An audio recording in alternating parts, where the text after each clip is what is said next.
अस्सलाम वालेकुम, मेरा नाम है नेहा शाहिद। मेरी उम्र है 12 साल। आज मैं बनाऊंगी चॉकलेट सैंडविच बेक हाउस की चीज़ों से।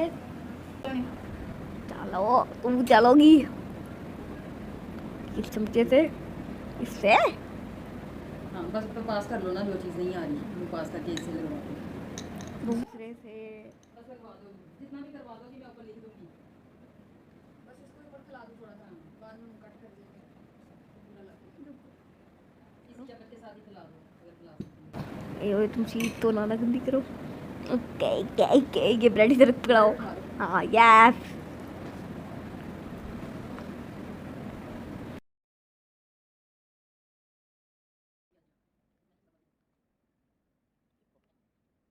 करने दो ना। कुछ कुछ कुछ कुछ की कुछ कर रहे हैं कि तुम्हें डाल दो डाल रहे क्या करियो।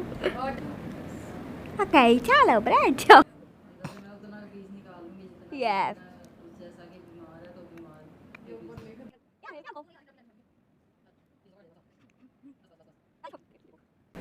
ये 1 मिनट पकड़।